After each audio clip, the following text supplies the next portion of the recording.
Welcome back everyone to my channel. Thanks so much for being here. I appreciate it. I decided to work on a pour this week that was really a stretch for what I was used to. Now I have run out of smaller canvases that I've been working on in the past little while and have nothing but bigger canvases left. Now this was a bit of a challenge in a 20-inch by 24-inch gallery wrapped canvas. Now this is one of the bigger pieces I've worked on in the past probably 8 or 10 months. So again, a bit of a stretch, but a lot of fun with 4 beautiful colors, all by Liquitex, and let's get into it.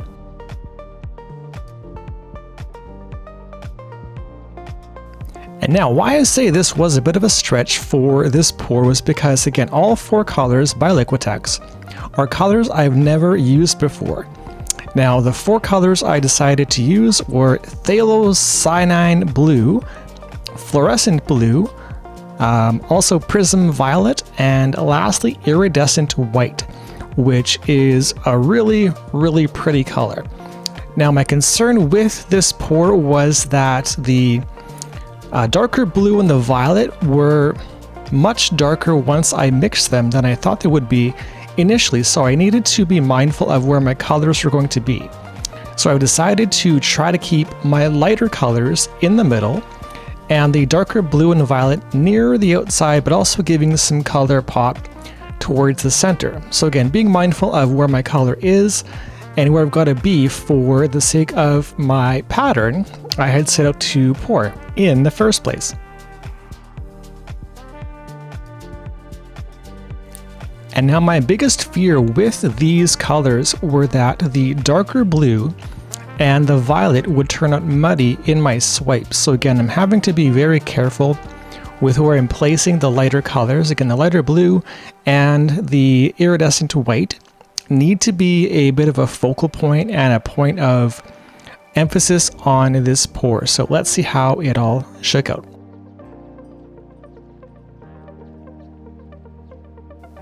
All right, now that my puddles are poured, I've decided to use, I guess, the extra of the darker blue towards my corners.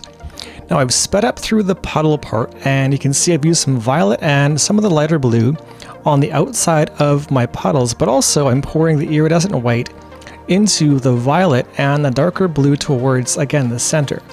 Again, I'm very cautious because I'm in a position where I think this could turn up muddy in my swipe. So wanting some more white and just being really careful with my color towards the center. Now, in my pours, I choose to use a little butane torch for all my little pinhole bubbles I have from either stirring or just from the pouring itself. And of course, the breaking of the puddles that cause little pinholes to pop up, and I torch them away, so it works out fantastic. Now, as for the breaking of the colors, I use the back of a paintbrush for the sake of getting some interest into the pour with colors mixing with one another. And I just love the way this looks and feels once we get to the end. And it's really fun to pour and swipe through because it gives off some really pretty patterns in the end.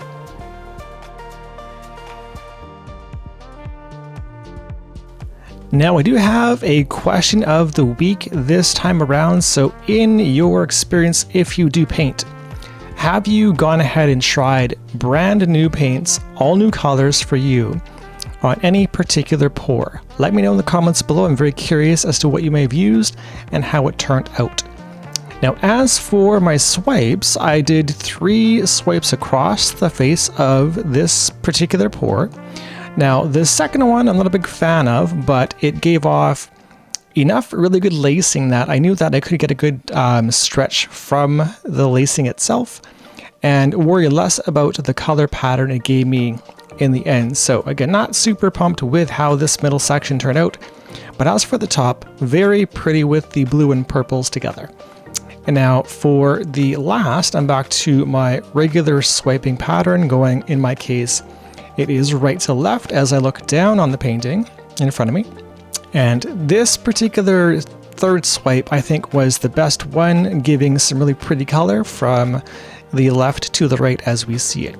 Now, when I do my tilting, I choose to try to feel out where the paint is for the most part, in case I have one of the sides a bit more heavy than the other, so I know where to begin. So in this case, I wanted to just get things more centered than not, and then begin with my first tilt, which is to the top left as we see it on the look back on the video. So I'm going very closely with this particular corner, and also very slowly, being mindful of how fast paint can run off. And I think I used about 25 or 26 ounces of paint for this pour. So going very carefully for the sake of just making sure I've got pretty lacing and very nice effects. And so again, no need to rush, go slow, there's plenty of time.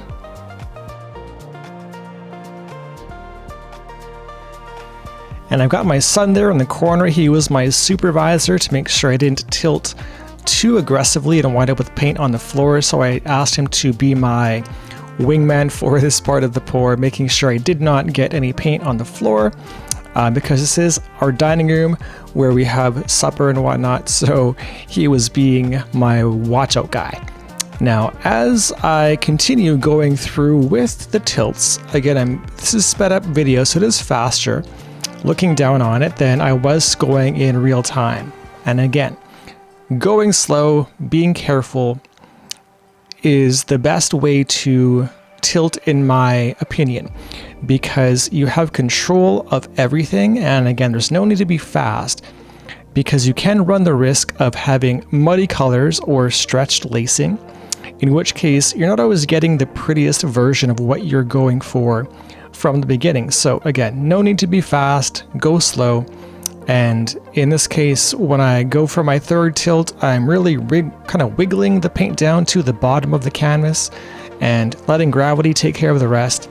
No need to be super aggressive with those tilts, but again, I choose to be as slow as I need to be, and if I have to speed up the video for you, that's fine. And going into the fourth corner, looking at the overall painting, I'm actually quite happy with how this is turning out. Again, I was very concerned that the violet and the darker blue would be very muddy, but the lacing helped to ease those concerns. Also, the iridescent white near the center of my pattern initially, I think really helped out the look of this painting. And now, as I set it down for the overhead wet look, I'm curious to know what you guys think of this painting. And again, here we are on the overhead look with the titanium white cell activator for my lacing going across the painting. Leave me your comments below on what you think on this pour, please. I would appreciate any feedback. It's always appreciated. And now, if you have enjoyed this video, please consider subscribing to the video and clicking the like button. But also, once we're through, check out the next playlist coming up shortly and the video linked beside it. And we'll, of course, see you again in the next one.